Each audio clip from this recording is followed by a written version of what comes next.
બનાસકાંઠા જિલ્લાના ડીસા સ્પોર્ટ ક્લબમાં નિમ્સ હોસ્પિટલ દ્વારા આયોજિત નિમ્સ ક્રિકેટ કપનું આયોજન કરવામાં આવ્યું હતું, જેમાં અંગદાન જાગૃતિનો કાર્યક્રમ યોજાયો હતો। આયોજકના ઉદ્ઘાટક તરીકે દિલીપભાઈ દેશમુખ દ્વારા અંગદાનનું મહત્વ સમજાવવામાં આવ્યું હતું અને અંગદાન સંકલ્પ લેવડાવવામાં આવ્યો હતો। અંગદાન એ જીવનદાન સૂત્ર સાથે નિમ્સ કપમાં 700થી વધુ લોકોએ અંગદાનનો સંકલ્પ કર્યો હતો, જેમાં જિલ્લાના મહામંત્રી એવા કનુભાઈ વ્યાસ દ્વારા ઉપસ્થિત મહેમાનો, ખેલાડીઓ તથા ક્રિકેટ પ્રેમી જનતાનું સ્વાગત કરાયું હતું। તદુપરાંત ડોક્ટર પાર્થ વ્યાસ દ્વારા નિમ્સ કપ વિશે જાણકારી આપવામાં આવી હતી। નિમ્સ હોસ્પિટલ તરફથી આજે ક્રિકેટ ટુર્નામેન્ટનું આયોજન કરવામાં આવ્યું છે। અંગદાન મહાદાન સમગ્ર ગુજરાતમાં જોત જગાવી છે। આજે આ શુભ અવસરે શું કહેશો? આજે પ્રથમવાર કદાચ આ અંગદાન મહાદાન થીમ સાથે ક્રિકેટ ટુર્નામેન્ટનું આયોજન કરવામાં આવ્યું છે, એટલે મારી બે વિનંતી બધાને છે, પોતાના જે ઇન્ટરનલ ઓર્ગન્સ છે એની ખૂબ સાચવણી કરજો અને સ્વસ્થ રહો। દુર્ભાગ્ય કોઈ બ્રેન્ડેડ થાય તો અંગદાન કરો, અને એક અંગદાનનો નિર્ણય 8થી વધારે લોકોને નવજીવન આપશે અને અમૃતકાળમાં કોઈને પણ અંગોના અભાવમાં મૃત્યુ ના આવે એવા સંકલ્પ સાથે અંગદાન મહાદાન આ જન અભિયાન આગળ વધી રહ્યું છે। એટલે સૌને સ્વાસ્થ્ય માટે મારી શુભેચ્છા। આ શુભ અવસર પર ભારતીય જનતા પાર્ટીના પ્રમુખ એવા કીર્તિસિંહ બાબુ પણ જોડાયા છે। શું કહેશો બાબુ આજના દિવસે?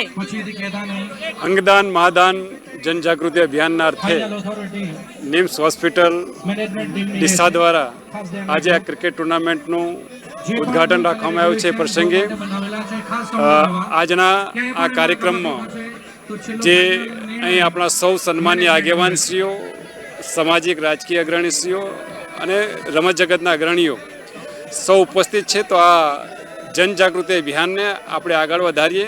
આપણું સૌનું જીવન એ મૂલ્યવાન છે, આપણું જીવન મૂલ્યવાન બની રહે, આપણા જીવન દરમિયાન આપણું તંદુરસ્ત શરીર પણ બની રહે, અને જ્યારે કંઈ જરૂર લાગે અને અનાયાસે કોઈનું બ્રેન ડેડ થાય તો અંગદાન કરી બીજા લોકોના જીવને પણ બચાવવા માટેનું આપણે કામ કરીએ, અને આ અભિયાનને આપણે સૌ સાથે મળીને આગળ વધારીએ એવી મારી શુભકામનાઓ। યુવાઓને શું સંદેશ આપો છો? યુવાનોનું ઉજ્જવળ ભવિષ્ય આવનારા સમયમાં દેશના પ્રધાનમંત્રી નરેન્દ્રભાઈ મોદીના નેતૃત્વમાં જ્યારે આપણો દેશ વિકસિત દેશ બનવા માટે જઈ રહ્યો છે, તો એ પ્રસંગે યુવાનોને ખાસ કહેવામાં કે કોઈ પણ ક્ષેત્રની અંદર એ શિક્ષણ હોય, સ્પોર્ટ હોય કે જીવનના અન્ય કોઈ પોતાના જીવનના જે મૂલ્યવાન જીવન છે એમાં શ્રેષ્ઠમાં શ્રેષ્ઠ પ્રદર્શન કરવું જોઈએ અને શ્રેષ્ઠ બનવું જોઈએ, અને આપણા દેશને પણ શ્રેષ્ઠ બનાવવા માટે કામ કરવું જોઈએ। જી, તો આપણે જોયું તે રીતે કોઈ પણ માણસનું જે બ્રેન ડેડ થયું હોય અથવા કોઈ પણ લોકોને જરૂર હોય તે જગ્યાએ તાતી જરૂરિયાત પ્રમાણે તેઓના અંગોનું તે જગ્યાએ પહોંચી અને અંગદાન અને મહાદાનને આ યોગ્ય રીતે પૂરું પાડી અને સમગ્ર ટીમ અહીંયા ક્રિકેટ ટુર્નામેન્ટનું આયોજન કર્યું છે અને યુવાનોને પણ એક શુભ સંદેશ પાઠવ્યો છે। મોટી સંખ્યામાં આ યુવાનો પણ અહીંયા ઉપસ્થિત છે, તેઓ ઉત્સાહી છે અને આ સમગ્ર ટીમ જે હતી તેઓ આ યુવાનોને શુભ સંદેશ આપીને આજે આ ટીમને આગળ વધી અને આગળ વધારવા માટે એક શ્રેષ્ઠ કામગીરી, સરાહનીય કામગીરી કરી છે અને આ પ્રશંસનીય પ્રસંગ છે, તેમાં સર્વે ઉપસ્થિત રહીને આ કાર્યક્રમને શોભાવ્યો છે। સ્પોર્ટ ક્લબ ખાતે ક્રિકેટ ટુર્નામેન્ટનું આયોજન કરવામાં આવ્યું છે। ખેલાડીઓ આપણી સાથે જોડાયા છે, કેવો ઉત્સાહ છે? બહુ જબરજસ્ત। કેમ કે નિમ્સ કપ એક પાર્થભાઈનું એક સપનું હતું કે મારે ડીસા લેવલે એક સારી એવી ટુર્નામેન્ટ કરવી છે જેમાં આજુબાજુના ગામડાવાળા લાભ બી લઈ શકે, અને અમને 15 દિવસ પહેલાં જાણ કરી કે આવી રીતના ટુર્નામેન્ટ છે, અને ડીસાના બધા પ્લેયરોએ એમાં ખૂબ સપોર્ટ કર્યો છે। અમને એક જ અફસોસ છે કે આ ટુર્નામેન્ટ બહુ નાની છે, 8 દિવસની। આ ટુર્નામેન્ટ હજુ બી મોટી હોત તો બધાને બીજા પ્લેયર બી લાભ લઈ શકો આમાં। આપણી ટીમમાં કેવો ઉત્સાહ છે અને આપણી ટીમમાં કયા વ્યવસાયથી જોડાયેલા લોકો છે? હું મારી ટીમની વાત કરું તો મારા ટીમમાં 15માંથી લગભગ 7 તો ડૉક્ટર છે, જેમ કે મનીષભાઈ પટેલ, ભરતભાઈ ડૉક્ટર, સુરજભાઈ ભદોરિયા છે, અક્ષયભાઈ પંચાલ જે નિમ્સમાં પોતે કાર્ડિયોલોજિસ્ટ છે। મારી ટીમમાં મોસ્ટલી બધા ડૉક્ટર જ છે, અને બીજા મીન્સ મેડિકલ ક્ષેત્ર સાથે સંકળાયેલા છે। દર્શનભાઈ છે જે ગાયત્રી લેબોરેટરીવાળા। ટીમમાં ઉત્સાહ કેવો છે? બહુ જબરજસ્ત। આપણે જોયું કે આ ટીમમાં મોટાભાગે ડોક્ટરો છે અને ટીમનો ઉત્સાહ પણ અનેરો છે। શું કહેશો આજે આ આયોજન છે અને આપ સર્વ અહીંયા જોડાયા છો? બહુ ખુશીનો આનંદ થાય છે કે એવી ટુર્નામેન્ટ આપણે અહીં ડીસામાં પણ થાય છે। લુક લાઈક આઈપીએલની જેમ એક ફીલ થાય છે અહીં, અને બહુ સારું આયોજન કર્યું છે. ખેલાડીઓને પ્રોત્સાહન મળે, ડીસા તાલુકાના સારા સારા ખેલાડીઓ અહીં આવીને રમે અને સ્પોટલાઇટમાં આવે ખેલાડીઓ. તે માટે હું નિમ્સના જે આયોજકો છે તેમને બહુ આભાર આપું છું. વત્તા પ્લસ કે અહીં ખેલાડીઓ માટે જમવાની વ્યવસ્થા, સારી બેસવાની વ્યવસ્થા, પબ્લિક માટે પણ એક સારું બરાબર ઇનામની વ્યવસ્થા પણ છે બરાબર. અને એક ખેલાડીઓને ઉત્સાહિત કરવા માટે બહુ સારું આયોજન કરવામાં આવ્યું છે. તે બદલ હું નિમ્સ માટે બહુ ખુશીની વ્યક્ત કરું છું અને આવો આયોજન દર વર્ષે થાય બરાબર એની હું અપીલ કરું છું. તમારી ટીમમાં કેવો ઉત્સાહ છે? મારા ટીમમાં તો આજે પહેલો રાઉન્ડ છે, બહુ ઉત્સાહ છે. ખેલાડીઓ નવા છે, આ યંગ ખેલાડીઓ છે, જૂના એલ્ડર ખેલાડીઓ પણ છે અને યંગર ખેલાડીઓ પણ છે બરાબર. અને બહુ ખુશીનો આનંદ થાય છે કે દરેક ઉંમરના ખેલાડીઓ અહીં આવીને રમે. એમની ઉંમરનો કંઈ ખ્યાલ નહીં, બસ ખાલી એન્જોય કરવા માટે. નાનકડું ડીસા અને IPL જેવી અહીંયા મેચ રમાઈ રહી છે. આનંદમાં છે, ગેલમાં છે હાલ ખેલાડીઓ. બનાસકાંઠા અને બનાસ નદીના કાંઠે વસેલું નિમ્સ હોસ્પિટલ અને આપણી સાથે જોડાયા છે નિમ્સ હોસ્પિટલના ડોક્ટર પાર્થ વ્યાસ, જેઓ તેના ડાયરેક્ટર પણ છે અને આજે સરસ મજાનું તેઓએ આયોજન કર્યું છે. આવો જાણીશું શું કહી રહ્યા છે અને શું સંદેશો આપી રહ્યા છે. નમસ્કાર, ટુડે ન્યૂઝમાં આપનું સ્વાગત છે. આજનું આયોજન કેવું છે અને કઈ રીતે આ તમને જે પ્રોત્સાહન લોકોને પૂરો પાડી રહ્યા છો? ખૂબ ખૂબ આભાર અમારો, ખૂબ ખૂબ આભાર તમારો કે પહેલાં તો આપ આજે અહીંયા આવ્યા. આજની આ ટુર્નામેન્ટ જે અમે કરી છે તેનું નામ છે નિમ્સ કપ. ટુર્નામેન્ટ કરવાનો મેઇન હેતુ હતો કે અંગદાનની જે જનજાગૃતિ લોકોમાં જેટલી વધે એને એટલી વધારીએ.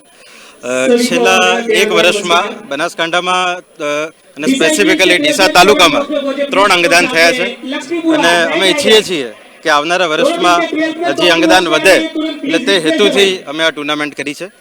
આ ટુર્નામેન્ટમાં ટોટલ 12 ટીમોએ ભાગ લીધો છે. અમે બેલેન્સ રાખ્યું છે કે સિટીની 4 ટીમો છે અને 8 ટીમો ગામડાની છે. ગામડામાં અમે એવું કર્યું છે કે 8 ગામડા વાઇઝ એક ટીમ કરી છે, એટલે ટોટલ 64 ગામડા ડીસાના આજુબાજુના વિસ્તારના દરેક દિશામાંથી લીધા છે, જેથી ગામડાના પ્લેયર્સને પણ ડીસા સ્પોર્ટ્સ ક્લબમાં રમવાનું મળે. ઘણી વખત બધા પ્લેયર્સ નથી રમી શકતા, તો આજે ટુર્નામેન્ટ એટલે કરી છે. ખૂબ જ મોટી સંખ્યામાં આજે પ્લેયર્સ, અમારા બધા આમંત્રણને માન આપીને આવેલા પ્રેક્ષકો, અમારા મહેમાનો જે પોતાનો કિંમતી સમય ફાળવીને અને મીડિયાના મિત્રો જે આજે આ ઇવેન્ટને કવર કરવા માટે આવે છે, એટલે અમે બધાનો આભાર માનીએ છીએ. આ ટુર્નામેન્ટમાં પ્રેક્ષકોની હાજરી વધે અને અંગદાનનો મેસેજ એમના સુધી જાય, એટલે અમે લકી ડ્રો પણ રાખ્યો છે, જેથી એમ કરીને પણ પ્રેક્ષક આવે અને અહીંયા આવશે તો અંગદાનની વાત જાણીને જશે. ફક્ત લકી ડ્રો રાખવાનો હેતુ જે છે કે અંગદાનની વાત લોકો સુધી જાય. એટલે આ એક અમારો નાનો સામાજિક પ્રયાસ છે, અંગદાનની જાગૃતિ વધે તેના માટે. અંગદાનની જાગૃતિ વિશે કહ્યું છે તો યુવાઓ મોટી સંખ્યામાં જોડાયા છે અને તમારી આ જે ટીમ છે તેમાં ડોક્ટરો પણ મોટી સંખ્યામાં છે. તો ડોક્ટરોમાં જાગૃતિ લાવવાનો એ લોકોમાં ક્યાંથી આવ્યો છે આપ કહી શકાય કે? ડૉક્ટર સમાજનો એ વર્ગ છે કે લોકો એમના ઉપર ખૂબ ભરોસો મૂકતા હોય છે, એમની વાતને સાંભળતા હોય છે, માનતા હોય છે. એટલે ડૉક્ટર્સ પણ એટલે જ જોડાયા છે કે જેથી એ પણ લોકો સાથે કનેક્ટ થાય. અને અંગદાન જ્યારે બ્રેઇન ડેડ વ્યક્તિ થાય ત્યારે અંગદાન થતું હોય છે, તો એ વાત લોકોને એક ડૉક્ટર જ સમજાવી શકે, એટલે ડૉક્ટર્સ પણ આમાં ઇન્વોલ્વ થયા છે, જેથી એ પણ આ મેસેજ લોકોને એક રમતના ભાગરૂપે સમજાવી શકે. એટલે એ જ અમારો હેતુ છે ડૉક્ટરને જોડવા પાછળ.